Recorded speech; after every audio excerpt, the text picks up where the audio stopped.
Assalamualaikum warahmatullahi wabarakatuh. Alhamdulillah wa syukurillah wassalatu wassalamu ala rasulillah la nabiyya ba'dah. Qala an-nabiyyu sallallahu alaihi wasallam may yuridillah bihi khairan yufaqihu fiddin. Puji syukur marilah kita sama-sama panjatkan kepada Allah Subhanahu wa taala. Alhamdulillah pada malam yang terakhir bulan Sya'ban ini, ya, malam Sabtu terakhir bulan Sya'ban ini kita masih bisa melaksanakan kegiatan rutin kita. Mudah-mudahan ini menjadi bekal kita untuk ibadah kepada Allah, terutama di bulan Ramadan. Salawat serta salam marilah sama-sama kita sanjungkan pada junjungan kita Nabi besar Muhammad sallallahu alaihi wasallam. Bapak Ibu jamaah rahimakumullah, untuk malam hari ini kita spesial membahas tentang puasa, ya, supaya kita termasuk golongan orang-orang yang sebagaimana Nabi sabdakan, man fariha bidukhuli Ramadan harramallah jasadahu 'alan niron. Barang siapa yang bahagia, senang masuknya Ramadan, ya, maka Allah mengharamkan jasadnya tersentuh api neraka. Nih, mudah-mudahan dengan membahas ini, ya, kita termasuk orang yang bahagia menyambut datangnya Ramadan. Karena Ramadan ini spesial untuk umat Muhammad. Hebatnya, idza halla hilalu Ramadan ihtazzal arsyu wal kursiyu. Apabila datang hilal, telah masuk hilal bulan Ramadan. Hilal itu bulan dari tanggal 1 sampai tanggal 5 itu namanya hilal. Kalau bulan hilal Ramadan sudah masuk, maka arasy dan kursi berguncang. Ihtazzal arsyu wal kursi.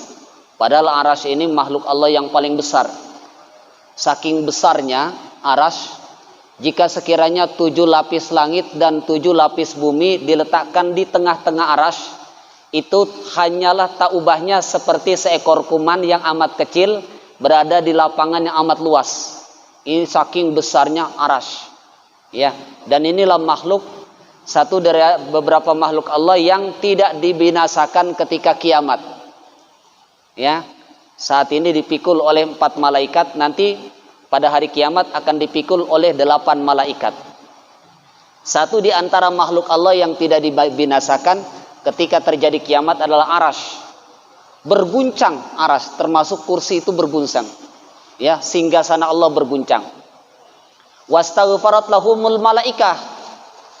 Para malaikat minta pengampunan. Hatta tuyur fil hawa wasamak fil bahri.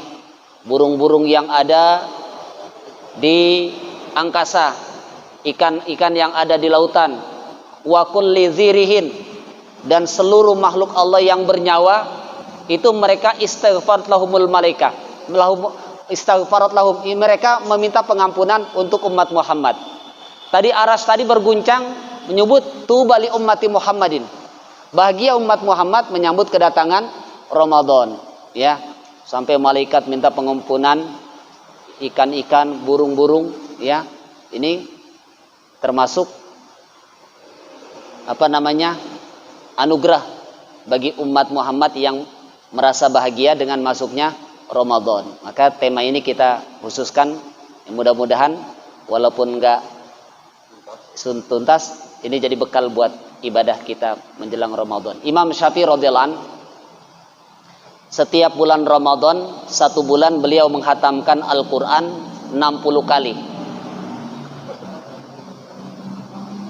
Semuanya dihatamkan di dalam solatnya. Ini dalam kitab I'anatul Talibin jilid 1 tentang Tobaqat sejarah Imam Syafi'i dikatakan setiap Ramadan hatam Qurannya 60 kali. Siang 1 kali, malam 1 kali. Di hari-hari biasa beliau sehari semalam 1 kali hataman. Jadi beliau itu dalam setahun tidak kurang dari 370 kali hatam Al-Quran. 370 kali hatam Al-Quran. Itu Imam Syafi'i yang mazhabnya kita ikuti. Kita berapa kali setahun? Padahal hak Al-Quran itu 2 kali dalam setahun dihatamkan. Kalau Al-Quran setahun 2 kali dihatamkan, itu kana zilal, menjadi zilal fi yaumil qiyamah, menjadi penaung di hari kiamat. Ketika seluruh manusia berada dalam kepanasan, kehausan, kelaparan, maka orang yang menghatamkan Al-Quran setahun 2 kali, ini mendapat hak dari Al-Quran tadi, dia mendapat naungan dari Al-Quran, tidak kepanasan, tidak kelaparan, tidak kehausan. Setahun 2 kali minimal. Ya, minimal. Kalau ngikuti Imam Syafi'i berapa tadi? Setahun 370 kali. Sanggup nggak kira-kira? Sanggup apa enggup kira-kira? Enggup. Disuruh sanggup enggup dia. 370 kali. Masya Allah. Wajar ilmunya berkah, ya kan? Wong Imam Bukhari mau nulis hadis saja, satu hadis ini sampai berkali-kali istikharah. Hadis itu. Satu hadis sholat istikharah, satu hadis sholat istikharah. Imam Bukhari. Itu luar biasa. Makanya ulama ini luar biasa ilmunya, berkahnya. Kenapa? Seperti Imam Malik. Setiap kali mau baca hadis, beliau tidak mau kecuali dalam keadaan suci. Kecuali dalam keadaan suci. Ini saking hormatnya kepada hadis. Maka orang-orang yang menuntut ilmu, kenapa Allah kasih berkah ilmunya? Para kiai biasanya mengajarkan ketika kita menuntut ilmu, ini megang kitab, menghadapi kitab seperti ini, yang kita menghadapi 3. Yang pertama kita hormat kepada kitab nih. Begitu saat kita membaca Al-Quran, kita ta'zim kepada Al-Quran. Yang kedua kita ta'zim kepada pengarang kitab ini. Ta'zim kepada pemilik Al-Quran. Siapa yang milik Al-Quran? Allah Subhanahu wa ta'ala. Tuh. Ketiga, kita ta'zim kepada ilmu. Nih, kepada ilmunya. Nih, makanya berkahnya luar biasa. Itu Imam Syafi'i ta'zim kepada bulan Ramadan, ya, menghormati Ramadan sampai seperti itu menghatamkan Al-Qur'annya. Mudah-mudahan kita termotivasi, ya, bisa menghatamkan Al-Qur'an paling tidak seminggu sekali lah, kan? Seminggu sekali. Jadi bisa 4 kali hatam. Jadi seminggu sekali itu sehari 5 juz, sehari 5 juz, ya. Insyaallah mudah-mudahan dengan izin Allah